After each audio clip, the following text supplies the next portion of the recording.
Assalamualaikum warahmatullahi wabarakatuh. Sahabat pengawas dimanapun Anda berada, saya Komaruzaman, anggota Bawaslu Kabupaten Kuburaya. Kali ini kita akan berbincang atau ngobrol soal panduan pengisian Form A pengawasan.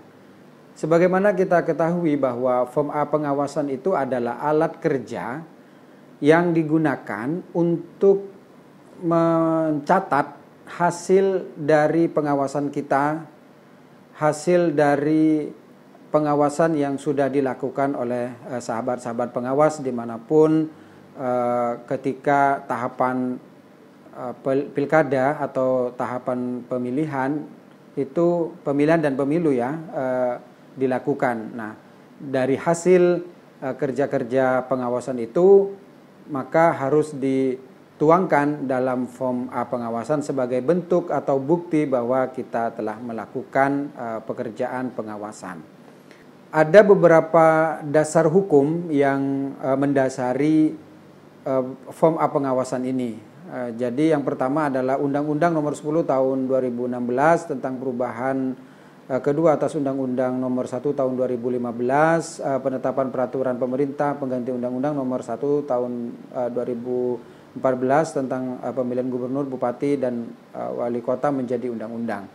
Kemudian peraturan Badan Pengawas Pemilu Nomor 21 Tahun 2018 tentang pengawasan penyelenggaraan pemilihan umum. Kemudian yang ketiga, Surat Edaran Bawaslu Nomor SS 003 K Bawaslu PM 000-1-20 tanggal 13 Januari tahun 2020 perihal panduan pengisian formulir model A pengawasan dan pembentukan PPK, PPS, dan KPS dalam Pilkada tahun 2020. Nah, sahabat pengawas, ini adalah regulasi yang digunakan dalam Form A pengawasan. Jadi yang di surat edarannya itu lebih menekankan kepada ini loh Form A pengawasan yang akan kita gunakan. Nah, di pengawasan Form A pengawasan itu sendiri itu diambil dari peraturan Bawaslu tahun nomor 21 tahun 2018 tentang pengawasan penyelenggaraan pemilihan umum. Nah, nanti sahabat-sahabat pengawas boleh melihatnya ya, boleh mempelajarinya, boleh melihat, itu ada di lampirannya. Nah, baik sahabat-sahabat semua, tentu dalam mengawasi kegiatan tahapan pilkada atau pemilihan atau pemilu, maka kita sebagai pengawas pemilu itu dituntut untuk mencermati, kemudian mengamati semua kegiatan untuk memastikan hal tersebut berjalan sesuai dengan aturannya. Nah, itu adalah definisi dari pengawasan. Jadi pengawasan itu adalah proses mencermati, proses mengamati kegiatan untuk memastikan tahapan yang kita awasi itu berjalan sesuai dengan aturan. Nah, baik sahabat-sahabat pengawas. Nah, ini kita tampilkan lampiran hasil pengawasan. Nah, ini di sini di bawahnya itu ada nomor garing LHP kemudian garing PM 00.00 garing nanti ini diisi ya sahabat-sahabat, ini ada titik-titiknya itu diisi dengan angka Romawi, nanti disesuaikan dengan bulannya. Nah, ini tahunnya tahun 2020. Form A pengawasan ini ada 4 elemen yang harus kita isi. Di yang 1, 2, 3 itu dan 4. Yang pertama adalah data pengawas pemilihan. Kemudian yang kedua kegiatan pengawasan, yang ketiga adalah uraian singkat hasil pengawasan, dan item keempat adalah informasi dugaan pelanggaran.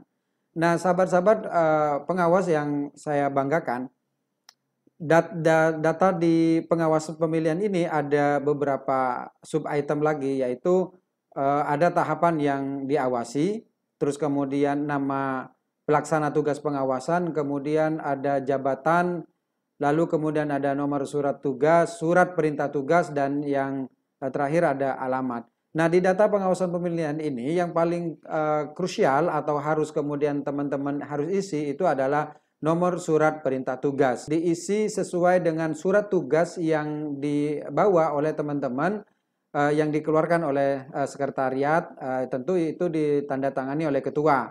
Nah, kalau kita melakukan pengawasan, setiap dalam melakukan pengawasan, maka teman-teman wajib untuk kemudian membawa surat tugas itu, dan nanti juga dalam hal mengisi hasil laporan hasil pengawasan itu harus diisi nomor surat perintah tugasnya. Jadi kalau kita mengawasi kemudian tidak ada surat tugasnya, biasanya kita akan dipermasalahkan oleh pasangan calon atau tim dan seterusnya.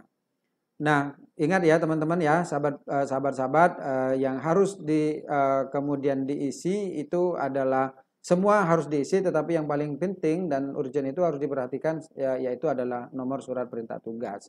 Nah, di item kedua di angka Romawi yaitu kegiatan pengawasannya. Di sini ada bentuk pengawasan, sub itemnya itu ada tujuan, sasaran, waktu, dan tempat. Nah, sahabat-sahabat semua, ada bentuk pengawasan ini, ada yang melekat atau pengawasan langsung, kemudian ada pengawasan tidak langsung. Nah, di sini saya mengambil tahapan yang diawasi itu adalah pemutakhiran data pemilih sebagai contoh. Lalu kemudian kegiatan pengawasannya adalah pengawasan melekat atau pengawasan langsung, pemutakhiran data pemilih. Nah, proses pengawasan pemutakhiran data pemilih itu bisa dua dilakukannya, yaitu bisa secara langsung melekat, atau juga bisa tidak langsung, yaitu dengan mencermati data-data yang bersifat data kependudukan. Nah, itu yang disebut dengan mengawasi secara tidak langsung. Nah, tetapi ini lebih kepada pengawasan melekat, di mana kita harus mengikuti pengawasan yang dilakukan atau pemutakhiran data pemilih yang dilakukan oleh teman-teman di PPK atau di desa, di PPS. Nah, ini bisa dua, secara langsung atau tidak langsung. Secara langsungnya adalah mengawasi langsung ke melekat di lapangan, kemudian juga bisa mengawasi juga dengan mencermati. Kemudian tujuannya tentu adalah memastikan tahapan pemutakhiran data pemilih itu berjalan sesuai dengan aturan dan perundang-undangannya. Nah, kemudian sasarannya adalah petugas pemutakhiran data pemilih yang ada di lapangan, itu biasanya ada PPS yang melibatkan juga para tokoh, para RT biasanya melibatkan mereka. Nah, kemudian waktu dan tempatnya itu nanti disesuaikan ya, sahabat-sahabat semua. Di sini saya detail pukul 14 misalnya sampai dengan 17 WIB ya, pada tanggal 13 Mei tahun 2020 di Desa Aranglimbung, itu misalnya seperti itu. Jadi harus detail waktunya kapan, tempatnya di mana, itu harus detail. Nah, item yang ketiga, nah ini adalah item yang paling sangat harus diperhatikan oleh sahabat-sahabat semua, dan ini yang paling penting. Nah, di sini sedikit mencurahkan hasil pengawasannya dalam bentuk tulisan. Nah, ini sahabat-sahabat semua dilatih untuk mempunyai sedikit kemampuan tulis menulis, tetapi tidak harus sempurna seperti penulis. Nah, yang paling penting di sini ada kita menggunakan rumus 5W1H. Yang pertama adalah where, when, kemudian ada why, ada what, terus kemudian ada who dan how. Itu 5. Nah, itu yang harus paling terpenuhi di uraian singkat hasil pengawasan yang dilakukan oleh sahabat-sahabat pengawas. Kalau tidak terpenuhi itu, maka nanti akan rancu kapan terjadinya proses pemutakhiran data, kemudian di mana itu kalau tidak dijelaskan nanti akan membingungkan kita semua. Nah, di sini sahabat-sahabat semua, saya sudah mencontohkan uraian singkat ini yang paling tidak memenuhi 5 unsur 5W1H yang saya maksudkan. Yang pertama adalah waktu, yaitu kalau waktu berarti dia when, kapan, when. Kemudian di sini saya tulis Rabu 13 Mei. Nah, itu berarti artinya adalah kapan gitu. Lalu kemudian bertempat di dusun sempurna. Nah, tempatnya di dusun sempurna ini berarti dia where, di mana.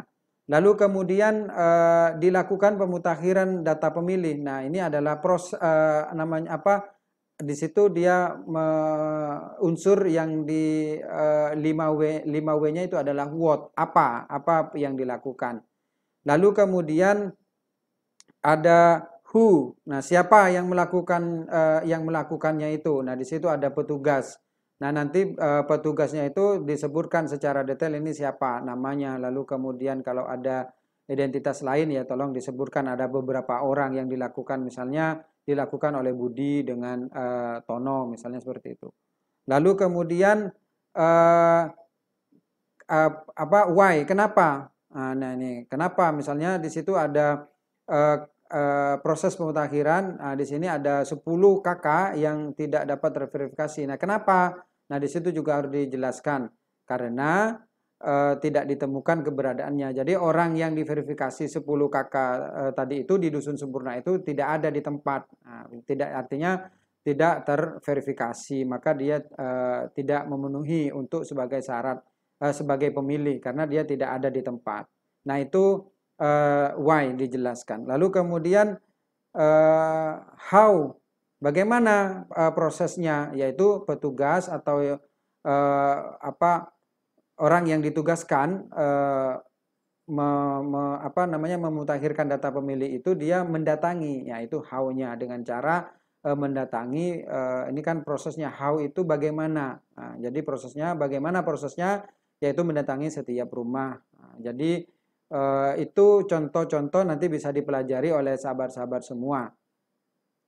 Berikutnya di informasi dugaan pelanggaran. Nah, ini jika sahabat-sahabat item yang terakhir ya, yang keempat di form A pengawasan ini, jika sahabat-sahabat pengawas menemukan dugaan pelanggaran itu adalah masih dugaan ya, bukan pelanggaran. Kalau sudah pelanggaran itu bukan dugaannya lagi, tetapi itu sudah menjadi memang temuan sebagai pelanggaran. Jadi tidak ada dugaan.